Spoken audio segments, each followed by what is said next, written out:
Glória a Deus. Sauda a amada igreja com a paz do Senhor, amém? Quero saudar também o pessoal da live, amém? Deus abençoe. Vamos começar abrindo a nossa Bíblia em 2 Crônicas.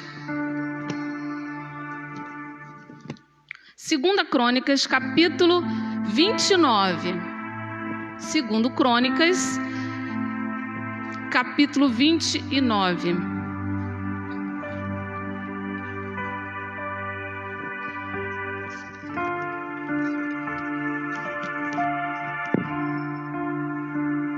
Que diz assim: tinha Ezequias 25 anos de idade quando começou a reinar, e reinou 29 anos em Jerusalém. Sua mãe se chamava Abia e era filha de Zacarias. Fez ele o que era reto perante o Senhor, segundo tudo quanto fizera Davi seu pai. No primeiro ano do seu reinado, no primeiro mês, abriu as portas da casa do Senhor e as reparou. Trouxe os sacerdotes, os levitas, e ajuntou-se na praça oriental. E lhe disse: ouve-me, ó levita, santificai-vos agora e santificai-vos a casa do Senhor, Deus de vossos pais. Tirai do santuário a imundície. Amém? Pode se sentar, em nome de Jesus. Eu dou como tema essa ministração o poder da decisão. O poder da decisão. Nós lemos aqui a história do rei Ezequias, filho do rei Acais. Ele tinha tudo para dar errado, porque ele era filho de um rei totalmente contrário da palavra de Deus. Era um rei que não temia a Deus.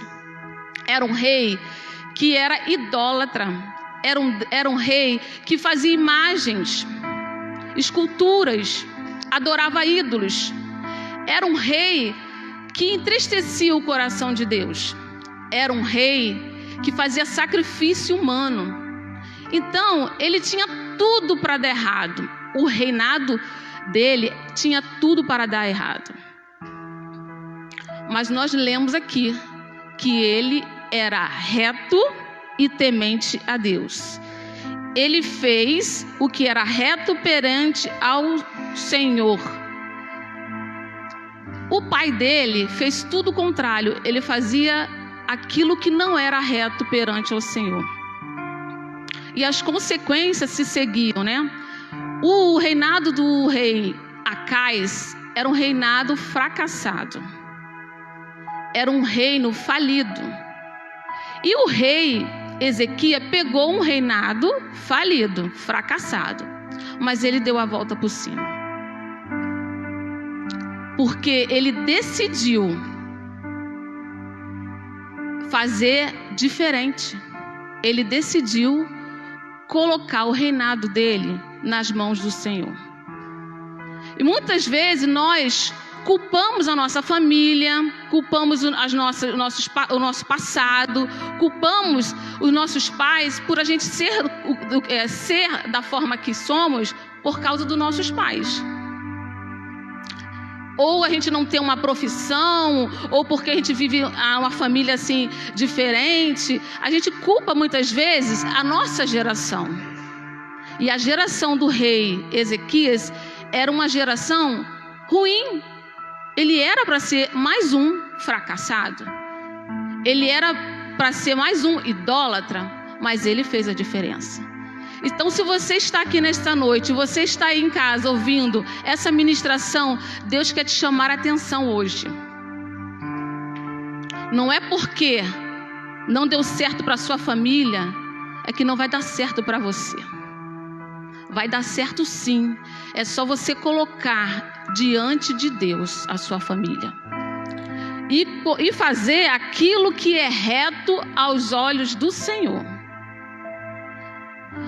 Muitas vezes nós queremos alcançar bênçãos, mas queremos fazer a nossa vontade.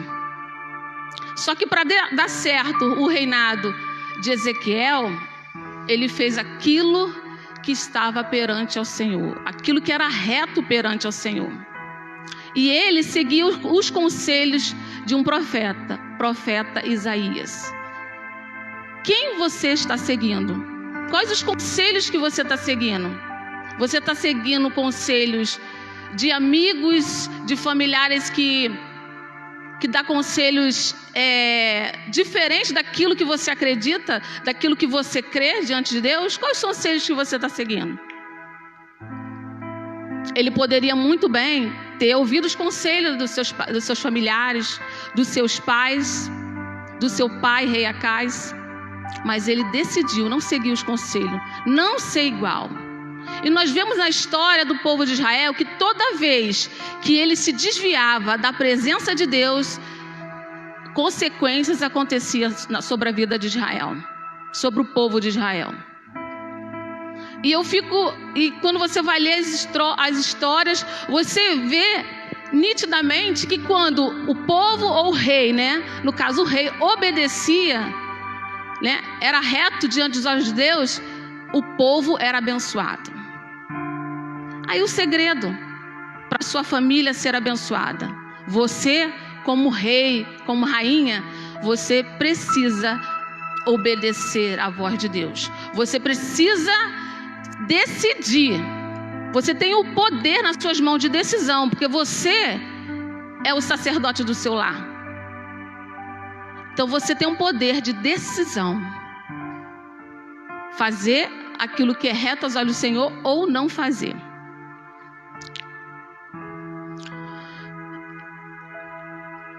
Ele tinha muita coisa para reparar, muitas coisas para modificar, muitas coisas. E muitas vezes nós desistimos de fazer algumas coisas porque é muita coisa para reparar, é muita coisa para botar no lugar. Não é verdade? Muitas coisas a gente, não, vou deixar assim mesmo que vai dar muito trabalho. Mas temos que ter calma e fazer aquilo que temos que fazer.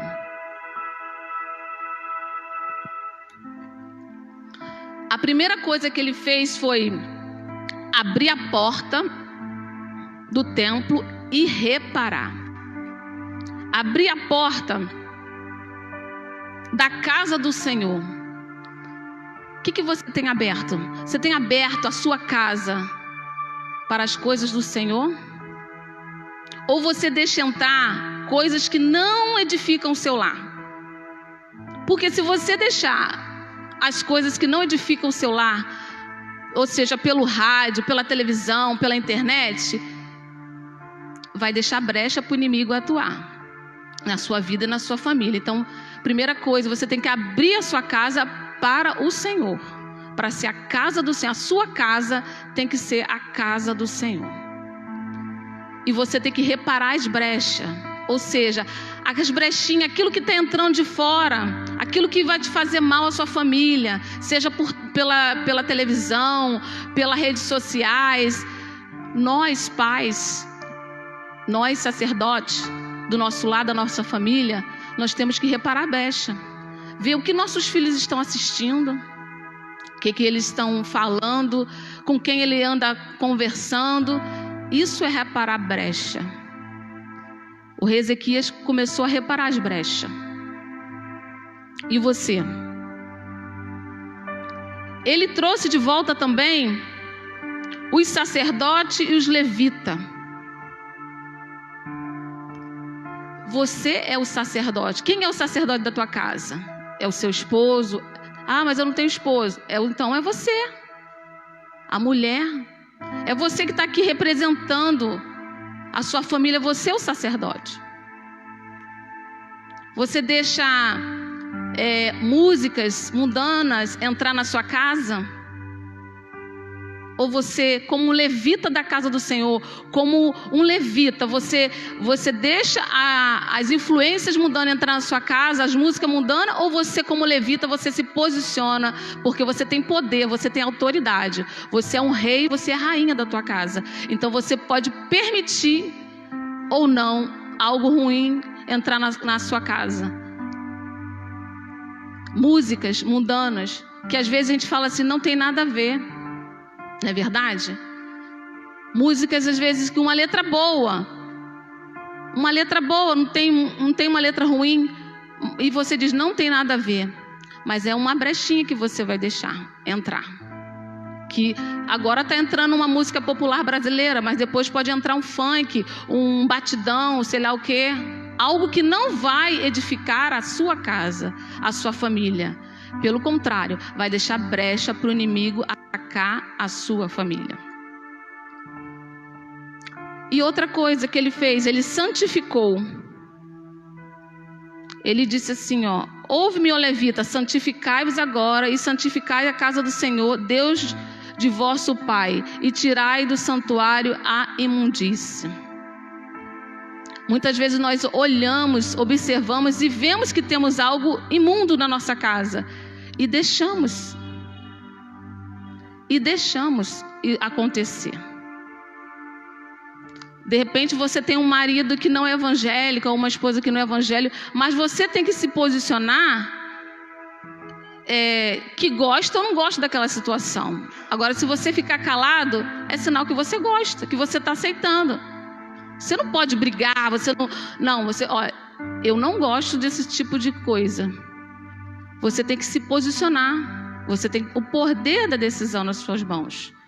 Talvez a pessoa que mora junto com você, a sua família, nem sabe que você não gosta de certas coisas.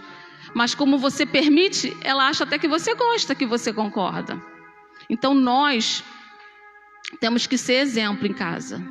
Não, eu não gosto desse tipo de coisa, não quero que bote. Ou quando nós aceitamos os nossos parentes, as nossas famílias, entrarem na nossa casa, levar cerveja, fazer coisas que nós não fazemos, né? Porque é nosso parente, é meu pai, ele gosta de beber cerveja. O que tem ele beber aqui dentro da minha casa? Ele tem que respeitar você. Talvez você até não concorde com o que eu estou falando, mas eu estou falando o que o Espírito Santo falou no meu coração e estou transmitindo para a igreja. Você tem um poder da decisão na sua casa. Você não deve aceitar esse tipo de coisas. Você tem que falar, não, aqui você tem que me respeitar, que tem autoridade aqui sou eu. Se você quer vir, é assim, se não quiser vir, fica em casa. Porque se você aceitar algo que não agrada o coração de Deus, você está trazendo imundície para a sua casa. E o rei Ezequias, ele tirou toda a imundície, tudo que era mal aos olhos do Senhor, ele foi tirando. E depois que tudo ele estabeleceu tudo, ele fez uma aliança com Deus. Ele estabeleceu uma aliança com Deus. 2 Crônicas, capítulo 29, versículo 10. Agora estou resolvido a fazer uma aliança com o Senhor, Deus de Israel, para que se desvie de nós o ardor de sua ira. Ele sabia que tudo que estava acontecendo no reinado dele, todo o fracasso do reinado do pai dele, estava acontecendo por causa da ira de Deus, pela desobediência de seu pai. E ele não queria mais isso. Então, ele decidiu fazer uma aliança com Deus. Então, quando nós aceitamos a Cristo, nós decidimos fazer uma aliança com Deus. Mas essa aliança é para sempre. Essa aliança tem que ser para sempre. Uma aliança, ela não é quebrada. Se você observar uma aliança, ela não tem emenda. Você não consegue ver a emenda dessa aliança, porque a aliança, ela não deve ser quebrada. De maneira alguma ela deve ser quebrada. E assim,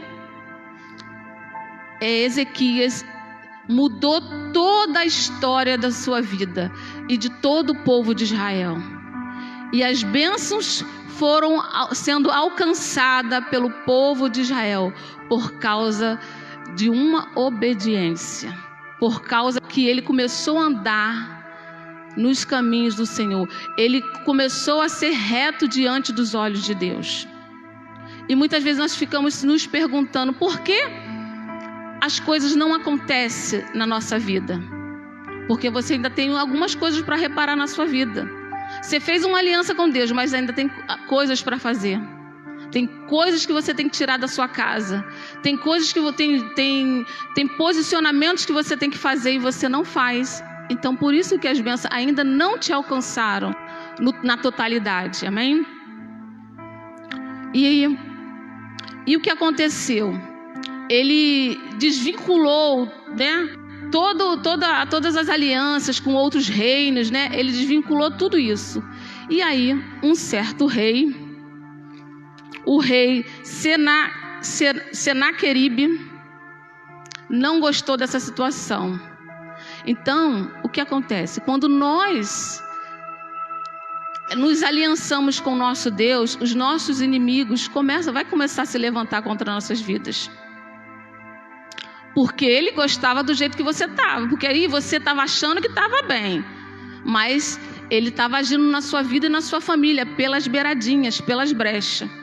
E quando nós estamos na casa do Senhor, mas fazendo a vontade do diabo, ou seja, deixando brecha para ele agir na nossa família, ele não vai te incomodar, porque você está fazendo a vontade dele.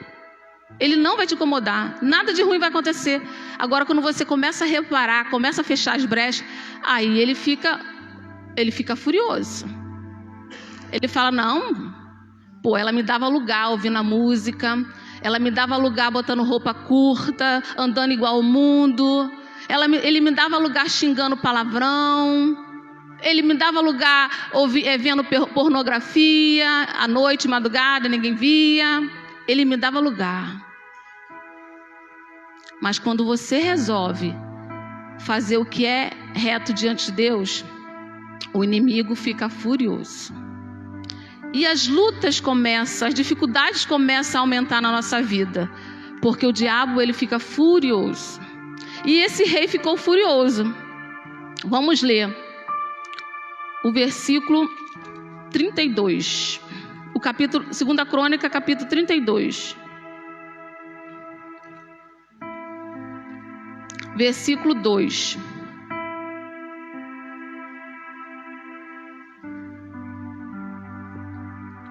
Que diz assim: Vendo, pois, Ezequias que Senaqueribe vinha e que estava resolvido a pelejar contra Jerusalém, resolveu, de acordo com os seus príncipes e com seus homens valentes, tapar as fontes das águas que havia fora da cidade, e eles os ajuntaram. Assim muito povo se ajuntou e taparam todas as fontes, como também o ribeiro que corria pelo meio da terra, pois diziam, porque viria um rei da Síria e achariam tantas águas. E ele cobrou ânimo, restaurou todo o muro quebrado, e sobre ele ergueu torres, levantou também outro muro por fora, fortificou a Milom na cidade de Davi e fez armas e escudo em abundância. Então ele viu que o rei Senaqueribe iria atacar ele. Ele não ficou parado, ele começou, restaurou os muros, armou o povo. Só que o povo ficou amedrontado, né? Porque o rei Senaqueribe, os antepassados, né, os reis que vieram antes de Senaqueribe, né, os reis da Síria, eles atacavam o povo de Israel e vencia. Por quê? Eles não estavam reto diante dos olhos de Deus, e aí ele perdia a batalha, perdia a luta. Ou seja, eles achavam que era mais uma guerra que eles iam vencer. O inimigo muitas vezes pensa na nossa vida, vai ser mais uma guerra que eu vou vencer. Mas ele não sabe que agora você fez uma aliança com Deus. Agora ele vai lutar, mas ele vai perder. Porque agora você está agindo diferente. Agora você está tampando as brechas. Agora, né, como nós vimos aqui, ele tapou, as fontes, ele secou. Tudo aquilo que poderia ser algo para alimentar o inimigo, ele secou. Ele tirou tudo que ia ajudar o inimigo contra eles. É o que nós temos que fazer. Já reparamos a brecha, já fechamos tudo. E aí o que você tem que fazer? Continuar orando. Continuar buscando ao Senhor pela sua família. É assim que a gente vence uma batalha. não é desanimando, mesmo que o inimigo seja forte, mesmo que você ache que o inimigo pode vencer, mas você tem que saber que quem está com você é maior. O povo de Israel realmente ficaram assustados, porque era as tropas, como se fosse as tropas de elite, né? Era um exército que vinha contra o povo de Israel. Que todas as vezes que eles vinham, todas as vezes que o povo eles vinham, eles pelejavam contra o povo de Israel e Israel perdia. E eles ficaram amedrontados. Mas Ezequias animou o povo, construiu os muros, deu armas, deu escudo. E disse assim para ele, no versículo 7, sede forte e corajoso, não temais, nem vos assusteis por causa do rei da Síria, nem por causa de toda a multidão que está com ele, porque há um conosco maior do que o que está com ele. Glória a Deus. Gente, maior é o que está conosco do que o que está com o inimigo. Você é muito mais do que qualquer situação difícil que você esteja passando. E ele disse assim, continuou, com ele está o braço de carne, mas conosco o Senhor nosso Deus, para nos ajudar, para guerrear nossas guerras. O povo cobrou o ânimo com as palavras de Ezequias, rei de Judá. Glória a Deus. Você não precisa ficar desanimado quando as lutas vierem sobre a sua vida. Renove suas forças em Deus. Confia em Deus. Quando alguma dificuldade vier, você tem que... Primeiro você tem que fazer aquilo tudo que o rei Ezequias fez. Ver o que está de errado, tudo que tiver errado, colocar no lugar, pedir ao Senhor que abra sua mente, abra seus olhos para você enxergar aquilo que você precisa reparar, aquilo que você precisa consertar. E esse momento de pandemia, Deus separou esse momento para você, junto com a sua família, porque os pais ficaram mais próximos dos filhos, não é verdade?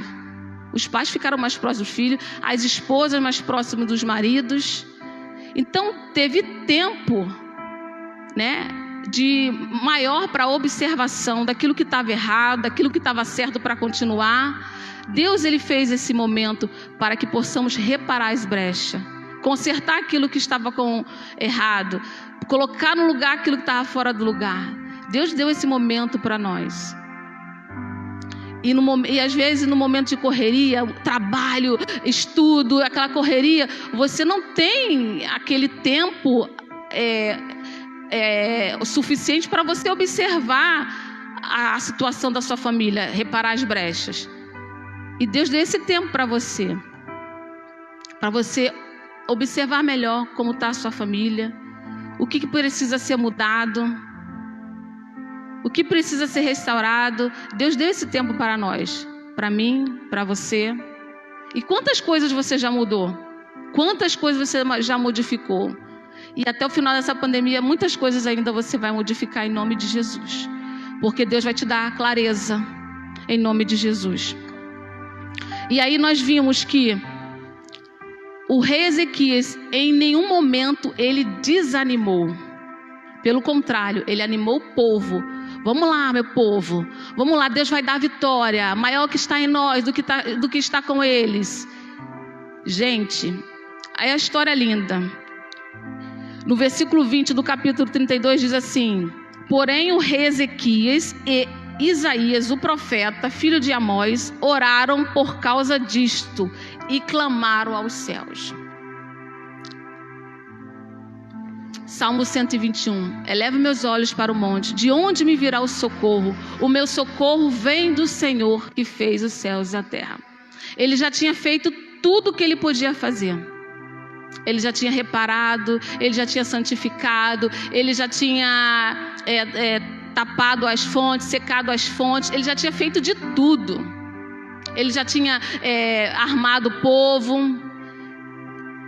Ele reuniu com seu conselheiro, né, o profeta Isaías, e eles foram orar, clamar ao Senhor. Então aquilo que possível nós temos que fazer. Aquilo que é impossível nós temos que deixar na mão de Deus. Então, se você já fez o possível, já fez tudo, o restante é com Deus. Entrega na mão do Senhor. E aí nós vimos um milagre acontecer. Algo surpreendente. No versículo 21. Então o Senhor enviou um anjo que destruiu todos os homens valentes, os chefes, os príncipes do arraial do reino da Assíria. E este, como o rosto coberto de vergonha, voltou para a sua terra. Tendo ele entrado na casa de seu Deus, os seus próprios filhos ali o mataram à espada. O rei Senaqueribe teve que voltar de cabeça baixa, humilhado, e foi morto pelos seus. Por quê? Porque imagina, gente, não foi o exército, não foi o povo de Judá que lutaram entre si, não. Deus mandou um anjo. Deus podia falar assim, colocar aqui na Bíblia assim, ele mandou um exército de anjos. Não, ele mandou um anjo. Vocês podem imaginar a cena? Eu fico imaginando a cena, gente. Um anjo, olha que glorioso. Um anjo que derrotou todos os valentes. É para glorificar de pé, irmãos. E a palavra de Deus diz que em Salmos 91, 11, que diz: porque aos seus anjos dará ordem a teu respeito para guardar todos os dias de sua vida. Deus manda um anjo quando o inimigo se levantar contra a sua vida, contra a sua família. Se você estiver na posição, andar no caminho reto, ele manda um anjo. Não precisa ser um exército de anjos, não. Ele manda um anjo a teu favor, a favor dos seus filhos. Muitas vezes seus filhos estão até desviados da presença de Deus, mas se você, como sacerdote, clamar ao Senhor e andar reto perante os olhos do Senhor, Ele manda um anjo para guardar o seu filho, para guardar seu esposo, para guardar toda a sua parentela. Porque a Bíblia nos garante isso no Salmo 91. E a palavra de Deus também, mesmo no Salmo 91, que 1000 cairão a teu lado, 10.000 à sua direita, mas tu não serás atingido. E por que aflige, alma, a tua alma, por que te afliges? Porque você fica preocupado que o inimigo, as coisas difíceis estão acontecendo, o inimigo está se levantando contra a sua vida. Ele só se levanta para cair. As coisas difíceis, as dificuldades, as lutas, o deserto só se levanta, só aparece na sua vida. Não é para te matar, não é para te destruir, não. É para te promover. É para te promover. As dificuldades que acontecem na nossa vida é para nos promover. Promover a glória de Deus em nós. Nos promover como pessoa também é para nos promover. O gigante que Davi enfrentou foi para promover Davi a rei. A fornalha de Sadraque e Abednego foi para promover. O leão foi para promover Daniel. Então tudo que acontece na sua vida é para te promover. As dificuldades não é para te destruir, porque não consegue, Deus não permite te destruir. É só para te promover. Então não questione, não murmure. Peça somente a Deus, o que eu preciso fazer? O que eu tenho que aprender com essa dificuldade? E Ele vai fazer você crescer. Ele vai fazer você promover. Como é que as pessoas vão ver Deus em você se nada acontecer na sua vida? Porque quando acontece algo ruim na sua vida, uma doença, uma perda, algo ruim, algo que chame muita atenção, porque o que mais chama atenção é coisa ruim. Coisa boa não chama atenção, não. Coisa ruim na sua família, pode ter certeza, todo o teu vizinho, toda a sua família vai saber. Coisa boa, só se você contar. Né? E mesmo assim, ele passou no concurso público. Fala desanimado. Fulano passou no concurso público. Coisa boa não dá ibope. Agora, coisa ruim, pode deixar que vão falar, vão espalhar para toda a redondeza. Mas isso tudo é que quando vier a vitória, vão espalhar também que Deus agiu na sua vida. E a glória de Deus vai ser manifestada na sua vida através de uma dificuldade que você passar. Então vão conhecer a Deus. Porque o ímpio, ele não abre a Bíblia para conhecer a Deus. Então ele vai conhecer a Deus através de nós. Através das nossas dificuldades. Através do que Deus vai promover na nossa vida. Através do nosso comportamento diante de Deus. Quando passamos pelo deserto. Isso que vai fazer a diferença em nossa vida. Amém? Então é preciso você não dar desculpa. Porque nós vimos aqui a história de um rei que podia ser mais um rei fracassado. Um rei de Judá, povo de Israel. Poderia ser mais um rei fracassado. Mais um rei que não faria a vontade de Deus. Mas ele resolveu fazer a vontade de Deus. Fazer aquilo que era reto aos olhos do Senhor. E foi bem sucedido. A história se espalhou que o povo de Judá, o rei Ezequias, ele venceu a guerra, venceu a peleja contra o rei Sanaqueribe. E as notícias se espalharam. Imagine, gente, você, um reino que era fracassado, mas depois as notícias se espalharam que você venceu o rei da Síria.